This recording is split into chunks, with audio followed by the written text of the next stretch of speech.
Lo tim Smaragdina yang kalem tapi misterius, atau tim cupang bonsai yang kecil-kecil cabai rawit? Gue yakin lo pasti udah sering lihat cupang bonsai yang cakep-cakep di medsos. Tapi pernah nggak lo bandingin sama wabeta asli alam kayak Smaragdina? Hari ini gue bakal kupas abis dari sisi sifat, kebutuhan air, habitat, sampai vibe-nya. Biar lo nggak salah rawat dan makin paham sama kedua cupang ini. Lo pernah nggak sih mikir kenapa Smaragdina tuh vibe-nya kayak mau lagi meditasi di pojokan? Sementara cupang bonsai tuh kayak dancer TikTok, aktif, centil, full color. Jadi gini guys, Smaragdina itu aslinya dari habitat gelap, sepi, dan penuh misteri. Dia hidup di rawa-rawa, sawah yang kebanjiran, bahkan di sela-sela akar pohon. Airnya tuh bukan bening ya, tapi coklat keruh karena penuh tanin dari daun busuk. pH-nya agak asam, sekitar 6-6,5.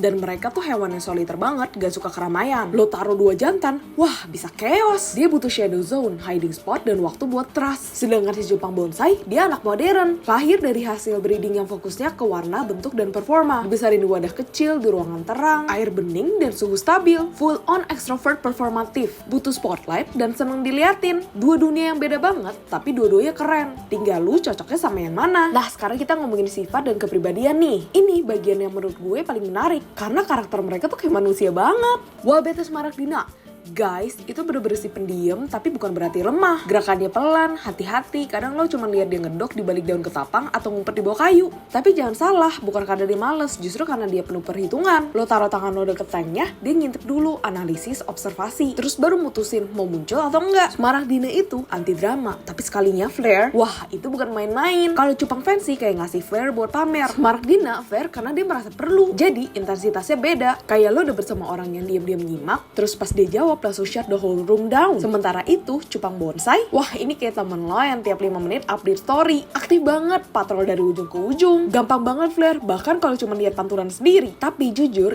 ini yang bikin dia seru. Lo bisa ajak interaksi, bisa latih makan dari tangan, dan dia tuh punya sense of showmanship yang tinggi. Dia literally ikan yang kerjaannya tuh entertain lo setiap hari. Tapi itu juga bisa jadi tantangan, karena si bonsai ini gampang banget stres kalau lingkungannya nggak stabil atau lo cuekin. Misalnya, lighting mati mendadak, suhu drop, atau lo jarang ajak interaksi, dia bisa jadi lesu, kehilangan warna, bahkan ngambek gak mau makan. Sementara Smaragdina, dia lebih kayak zen mode, butuh waktu adaptasi, tapi once dia percaya lo, dia jadi terang banget. Lo bisa duduk berjam-jam depan teh, dan ngerasa kayak healing bareng dia, gak heboh, tapi meaningful. Kesimpulannya, wabeta itu buat lo yang suka slow living, mindfulness, dan menghargai momen kecil. Cupang bonsai itu buat lo yang suka interaksi, suka warna-warni, dan senang excitement setiap hari. Dua-duanya keren, tapi ngasih pengalaman pelihara yang bener-bener beda. Oke, masuk ke bagian yang penting banget, serap air dan kebutuhan lingkungan. Ini nih yang bikin banyak orang kadang gagal rawat wabeta karena disamain sama cupang fancy, padahal beda guys, beda dunia. Kita mulai dari wabeta dulu. Secara habitat asli, Smaragdina atau wabeta lainnya tuh hidup di perairan tenang, berwarna kecoklatan, banyak daun jatuh, akar-akar, dan nyaris gak ada arus. Nah, air di habitat aslinya tuh biasanya asli soft alias TDS rendah. pH juga agak asam, cenderung netral, dan penuh tanin dari daun-daunan. Makanya daun ketapang itu bukan cuma aksesoris, itu literally bagian dari ekosistem mereka. Kandungan tanin di daun ketapang ngebantu bikin air lebih calming, antibakteri, dan ngebantu ningkatin imun mereka secara natural. Lokasi ketapang, warnanya jadi lebih keluar, gerakannya lebih santai, dan mereka berasa kayak pulang kampung. Filtrasi,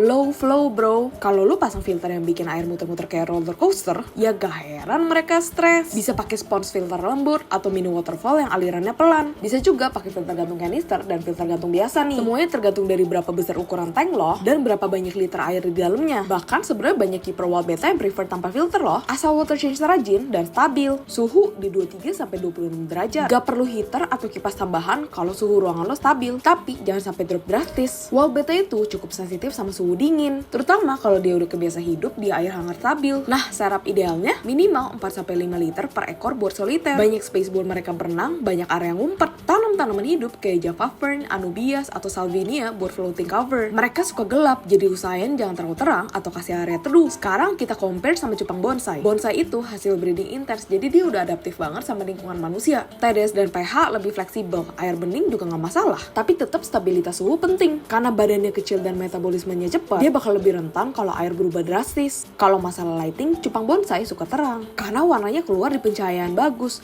Tapi jangan over juga, kasih juga waktu redup buat dia rest. Kalau terus-terusan terang, bisa stres juga. Bonsai juga bisa adaptasi di tank kecil, tapi jangan dibiasain ya. Kalau lo mau dia aktif, happy, tinggi dan warnanya keluar maksimal, kasih dia minimal 4-5 liter juga. Tanaman hidup tetap bagus karena selain bikin airnya stabil, juga ngurangin stres. Intinya, wild beta itu anak alam. Pengennya suasana kampung halaman, air coklat, tenang, damai. Cupang bonsai itu anak kota, butuh spotlight, tempat nongkrong, dan pengen interaksi. Jadi, startupnya jangan disamain. Lo sesuaikan sama karakter dan asal-usulnya. Salah setting bisa bikin mereka stres, bahkan ngedrop parah. Sekarang kita masuk ke topik yang pastinya bikin kalian semua penasaran. Makanan alami untuk wild beta, yaitu jentik nyamuk. Makanan alami seperti ini selain bikin beta lebih sehat, juga nambahin kepuasan mereka karena mereka bisa berperilaku seperti di alam liar. Kenapa sih jentik nyamuk itu spesial? Jentik nyamuk itu makanan yang top banget di dunia percubangan, apalagi buat wild beta. Kenapa? Karena mereka ini bergerak cepat dan bisa jadi tantangan buat si beta nangkepnya. Yang mana itu penting banget buat stimulasi mental mereka. Wild beta secara alami makan serangga kecil dan larva air yang bergerak. Jentik nyamuk adalah stimulasi terbaik dari makanan alami mereka. Selain itu, jentik nyamuk mengandung banyak nutrisi penting seperti protein dan lemak sehat yang ngebantu pertumbuhan dan kesehatan beta.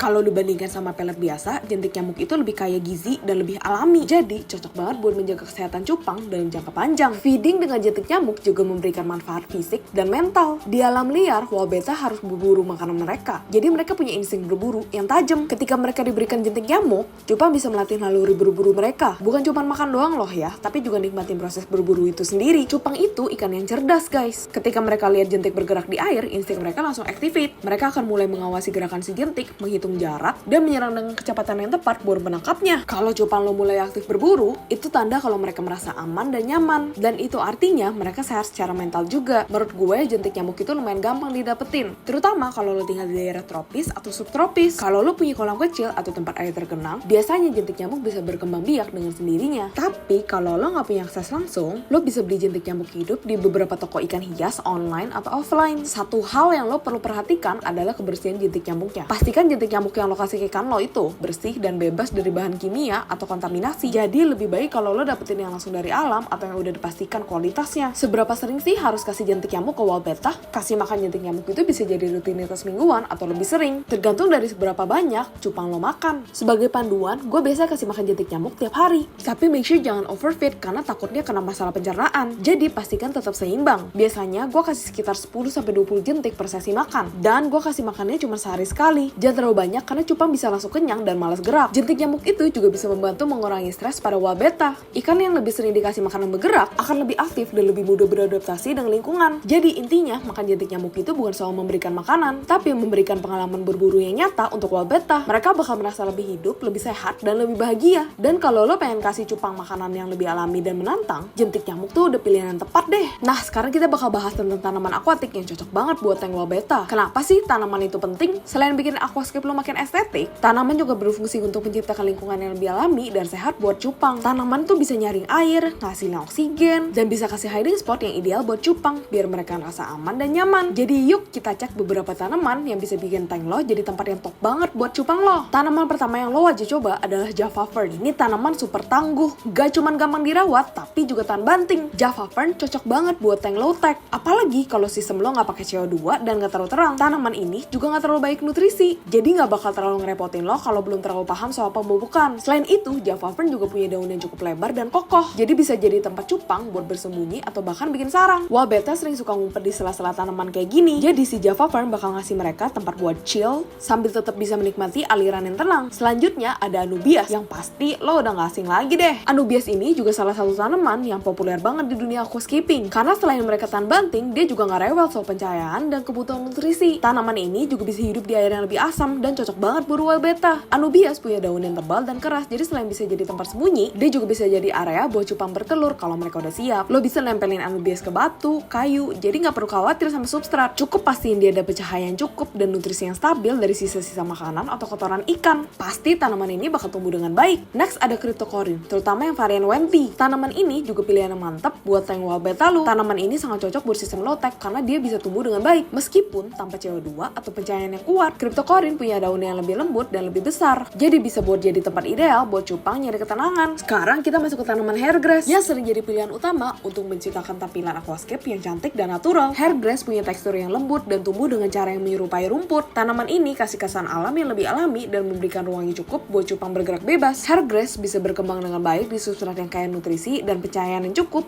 meskipun dia tetap bisa tumbuh dengan baik meski tanpa CO2 tambahan. Terakhir ada Cypripranum falciparum yang lebih dikenal dengan nama pothos. Tanaman ini adalah pilihan yang perfect buat tank yang ingin terlihat lebih natural dengan sentuhan hijau tropis. Pothos ini bisa hidup baik di air asal substratnya stabil dan tidak terendam seluruhnya. Lo bisa gantung atau diselipin kayak gue nih. Selain untuk estetik, pothos juga berfungsi sebagai tanaman penyaring air yang efektif. Tanaman ini bisa menyerap beberapa zat kimia berbahaya dalam air, seperti amonia, sehingga membantu menjaga kualitas air tetap bersih dan sehat. Daun yang lebar dan kokoh juga memberikan tempat yang teduh yang sempurna buat cupang, terutama buat mereka yang suka bersembunyi di tempat-tempat sejuk dan tenang. Jadi, kalau lo pengen tank yang asik dan sehat buat wabeta lo, pilih tanaman yang cocok dan jangan lupa perhatian kebutuhan mereka supaya semuanya bisa tumbuh subur bareng. Dan guys, akhirnya kita udah bahas tuntas tentang tanaman yang cocok buat tank wabeta dan gimana cara ngejaga aquascape biar tetap sehat dan alami. Dari Java fern yang simple sampai hairbrush yang bikin tank lo kayak hamparan rumput hijau tropis. Semua tanaman ini punya peran yang penting banget buat menciptakan ekosistem yang seimbang. Dan yang gak kalah penting, wabeta juga butuh tempat yang aman dan nyaman. Jadi tanaman-tanaman ini bantu banget buat ngasih mereka ruang untuk bersembunyi, santai, dan tetap sehat. Dan ingat, kadang kita suka keliru mikir tanaman harus di-over maintain. Padahal yang penting itu stabilitasnya. Cukup biarin alam yang jalan dan lo bakal kaget ngeliat hasilnya. Lo tim yang suka eksperimen dengan berbagai tanaman dan sistem filter, atau tim yang lebih santai dan biarin semuanya berkembang secara alami? Tulis pendapat lo di kolom komentar ya, gue penasaran banget. Kalau lo suka bahasan yang kayak gini, yang mix antara personal experience dan tips and trick, jangan lupa like dan subscribe biar lo gak ketinggalan update terbaru tentang wabeta, aquascape, axolotl, dan segala cerita seru lainnya dari akuarium gue. Thanks udah nonton, sampai ketemu di video selanjutnya. Peace out guys!